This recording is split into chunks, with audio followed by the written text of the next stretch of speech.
اس کے قریب یہ واقعہ پیش آیا اور بس ریننگ آپریشن کے اندر جو اسرائیلی فوجی ہے وہ جو ہے وہ مارا گیا اور بہت سے جو ہے وہ زخمی بھی ہوئے، اور اس حوالے سے یہ اسرائیل میڈیا کنفرم کر رہا ہے۔ لیکن اس کے ساتھ ساتھ دوسری جانب جو حیرانی کی بات یہ ہے کہ یہ ابھی ایک حملہ ہے اور مزید حملے جو ہے وہ مزید تیز ہوتے ہوئے دکھائی بھی دے رہے ہیں، جبکہ ابھی جو خبر یہ سامنے آ رہی تھی کہ یہاں پر اب جو وہاں پر کہہ لیں کہ جتنے بھی ان کے جارڈینین جنگجو ہیں وہاں سے وہ بھی داخل ہو رہے ہیں۔ جب وہ داخل ہوں گے آف کورس ایک تو یہ حملہ ہوا، اور دوسری جانب جو اردنی جنگجو ہیں وہ سرحد پار کر کے وہ وہاں پر داخل ہوئے، اور اسرائیلی میڈیا نے اس کو بھی رپورٹ کیا اور سرچ آپریشن جو ہے وہ بھی جاری ہے۔ جبکہ اس حوالے سے بتایا گیا کہ suspected infiltration in did see hotel areas, اور ساتھ میں یہ بھی بتایا گیا کہ 2 suspicious bags, clothes and Jordanian SIM card were found۔ مطلب انہوں نے بتایا کہ جو 2 سسپیکٹڈ جو بیگز ہیں وہ سسپیشس بیگز پکڑے گئے ہیں، اور ڈیڈ سی کے تھرو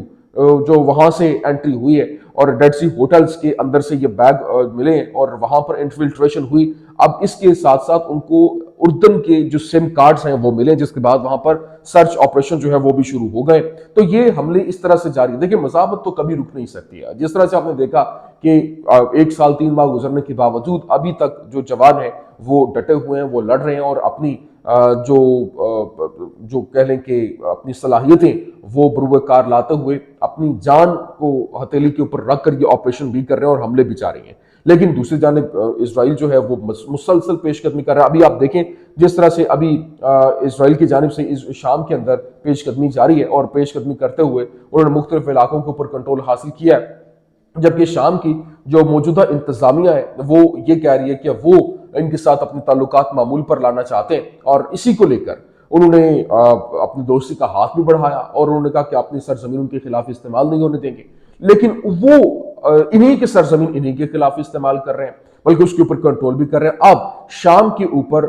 جو یہ ایک جنگ مسلط ہو رہی ہے اس میں مزاحمت جو ہے وہ اٹھ کھڑی اور عوام ہی مزاحمت بنتے ہوئے دکھائی دے رہے ہیں۔ ابھی جس طرح سے ایک جو یادوت اہرانوت اخبار ہے اس کی جانب سے، اسرائیلی اخبار کی جانب سے ایک پورے کا پورا آرٹیکل پبلش کیا گیا جس میں اس نے بتایا کہ کیسے جو ہے وہ شام کے اندر گھسنا اسرائیل کے لیے مزید مشکلات پیدا کر سکتا ہے، اور اسرائیل کے ہزاروں فوجی جو ہیں وہ اس کا نشانہ بن سکتے ہیں۔ کیوں؟ کیونکہ مزاحمت کی جانب سے آپریشن تیار ہے اور وہ ایک بہت بڑے پیمانے کے اوپر حملہ کرنے جا رہے ہیں، اور سپلائی لائن جو ہے وہ پیچھے سے کاٹی جا سکتی ہے، بارڈر کے تھرو پیچھے سے گھیرا ڈال کر ایک بہت بڑا حملہ جو ہے وہ تیار ہے۔ ابھی میں آپ کو اس کی جو ہیڈ لائن ہے وہ اپنے سامنے رکھ دیتا ہوں، پھر اس کی ڈیٹیل آپ کو بتاتا ہوں۔ انہوں نے کہا جی matter of time before I of in Gilon attacked Israeli media. Israeli media نے بتایا کہ جو میٹر آف ٹائم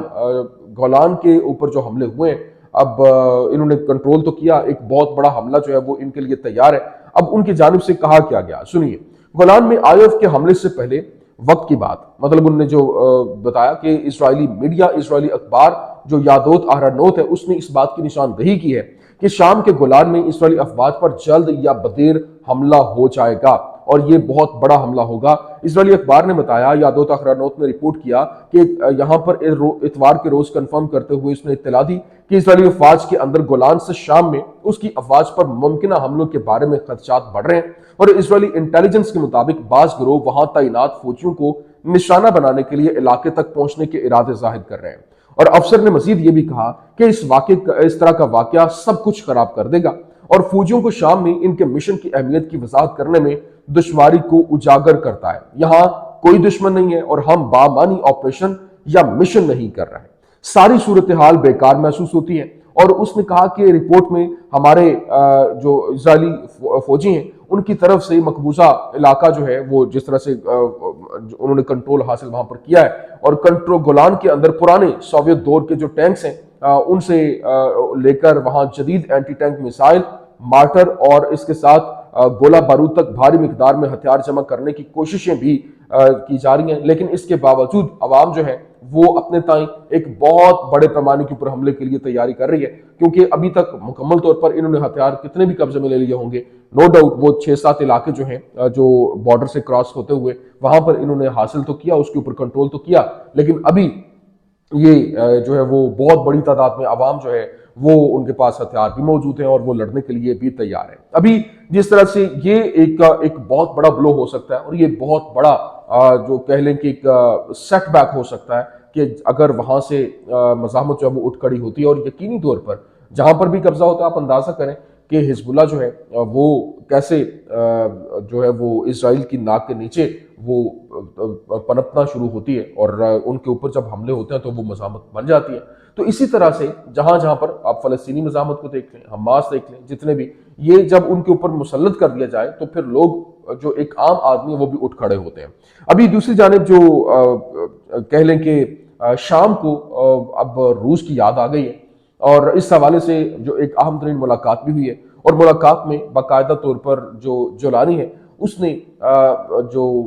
رشیا کو شام کے اندر رہنے کے لیے کہا ہے۔ اس نے کہا کہ ہم نہیں چاہتے کہ آپ جو ہے وہ شام کو چھوڑ کے جائیں۔ اب باقاعدہ طور پر اسٹیٹمنٹ دیکھیے، اس نے کہا دمشق نہیں چاہتا کہ روس شام سے نکل جائے، ہم اسٹریٹجک مفادات سے جڑے ہوئے۔ شام میں نئے حکام کے رہنما احمد الشعراء نے کہا کہ دمشق میں نئے حکام نہیں چاہتے کہ روس شام سے نکل جائے، کیونکہ اس سے دونوں ممالک کے تعلقات کو نقصان پہنچے گا، اور شام کے روس کے ساتھ تصویراتی مفادات ہیں۔ روس دنیا کا دوسرا طاقتور ترین ملک ہے، اور اس کا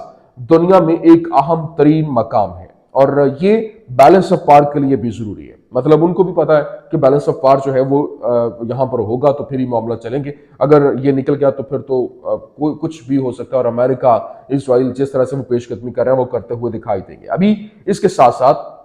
ابھی انتخابات کے حوالے سے اس نے بات کی، اس نے کہا کہ انتخابات کے انعقاد میں 4 سال لگ سکتے ہیں، اور ہمیں شام میں کسی بھی پرامن انتخابات کے انعقاد سے قبل ایک جامع مردم شماری کرنے کی ضرورت ہے۔ اور شام کی نئی انتظامیہ کے سربراہ احمد الشعراء جو پہلے الجولانی کے نام سے مشہور تھے، ابھی جو ہے وہ انہیں شام کے اندر انتخابات جو ہے وہ جلد ہوتے ہوئے نظر نہیں آ رہے۔ لیکن میں آپ کو یہ بتا دوں کہ اس وقت جو یہ تو ایک طرف معاملہ چل رہا ہے، لیکن دوسری طرف ایک بڑی لڑائی جو ہے وہ بھی جاری ہے، اور یہ اتنی بڑی تگڑی لڑائی ہے کہ جو دو ہی تو میجر سپاٹس ہیں، فلیش پوائنٹس بنے ہوئے ہیں۔ ایک جو ہے وہ مڈل ایسٹ ہے، اور دوسرا یوکرین رشیا وار ہے، اور یہ انتہائی شدت اب اختیار کرتے ہوئے دکھائی دے رہے ہیں، جبکہ اب باقاعدہ طور پر بتایا گیا کہ یہ حالات مزید تیزی کے ساتھ بگڑتے ہوئے دکھائی دے رہے ہیں۔ جبکہ ابھی سرگئی لاروف جو ہے وہ گزشتہ رات کو بات کر رہے تھے، اور انہوں نے بتایا کہ کیونکہ ٹرمپ کی جانب سے سجیسٹ کیا گیا ہے کہ 20 سال کے لیے نیٹو کے اندر جو یوکرین کی جو انٹری ہے اس کو پوسٹ پون کر دیا جائے، 20 سال کے بعد جو ہے وہ ہم اس میں نیٹو کے اندر شامل کر لیں۔ لیکن سرگئی لاروف نے جو وزیر خارجہ ہیں ان کے اس وقت کہہ لیں کہ رشیا کے، انہوں نے اس کا انکار کر دیا۔ انہوں نے کہا کہ ایسا نہیں ہو سکتا ہے، یہ کیا مطلب، یہ جب سے یہ ایک 80 کی دہائی سے یہ ایشو چل رہا ہے، اور اس کو ایسے نہیں جو ہے وہ جانے دیا جا سکتا۔ لیکن ہاں، یہاں پر جو یوکرین کی حملے جس طرح سے رشیا کے اوپر جاری ہیں، اور وہ بھی بہت خطرناک ہے، ڈرونز حملے کیے جا رہے ہیں، اور وہ ڈرونز جو ہے وہ بلڈنگ کو ہٹ کر رہے ہیں جا کے، اور وہ 2-3 4 ڈرونز اکٹھے ہٹ کرتے ہیں، اور اس کے جوابی وار میں جس طرح سے مزید حملے تیز کر دیے گئے رشیا کی جانب سے، اور رشیا میں حملے جو اس طرح سے تیز کیے گئے ہیں کہ ان کے صرف کرسک کے علاقے کے اندر وہاں پر جو حملے ہیں اتنی شدت کے ساتھ ہوئے کہ 45,000 فوجی پچھلے 1 مہینے میں ان کے لقمہ اجل بن کے یوکرینی فوجی وہ مارے گئے، اور یہ مزید جو ہے وہ جنگ بڑھتی ہوئی دکھائی دے رہی ہے۔ اسی کو لے کر سرگئی لاروف نے یہ بھی کہا کہ یہ جنگ ان کو ختم ہوتی نظر نہیں آ رہی، اور اگلے 2 سال تک بھی یہ معاملات اگر اسی طرح سے چلتے ہیں تو وہ کسی حد تک بھی جانے کے لیے تیار ہے۔ مطلب کسی حد کا مطلب یہ ہے کہ وہ جو اپنے ہتھیار ہیں ان کا استعمال کرتے ہوئے وہ نیوکلیئر کا نام بھی لیتے ہیں، اور نیوکلیئر ظاہر سی بات ہے بار بار یہ نہیں کوئی کہے گا کہ ہم نیوکلیئر جو ہے وہ اس کا استعمال کر دیں گے، بلکہ وہ اس کو ایک طریقے کے ساتھ وہ کہ ہم کسی حد تک بھی جانیں، مطلب کسی حد تک کیا ہے، ایک لاسٹ حد یہی ہے۔ اب یہاں پر جو ایک اس کو صرف اور صرف 20 جنوری تک جو ہے وہ دیکھا جا رہا ہے کہ 20 جنوری تک کیا معاملات بنتے ہیں، اور اگر یہاں پر جو ٹرمپ کے آنے کے بعد معاملات کچھ ہوتے ہیں جو کہ بہت زیادہ توقع نہیں ہے، جو کہ رشیا بھی اس کو کہہ چکا ہے، اگر اسی طرح سے ہوتا ہے تو اس کا مطلب یہ ہے کہ حالات بہت تیزی کے ساتھ بدل جائیں گے، اور یہ جنگ جو ہے وہ ایک بہت خطرناک عالمی جنگ کے اندر کنورٹ ہو جائے گی، جس طرح سے ہنگری کے وزیر اعظم نے بھی کہا تھا۔ ابھی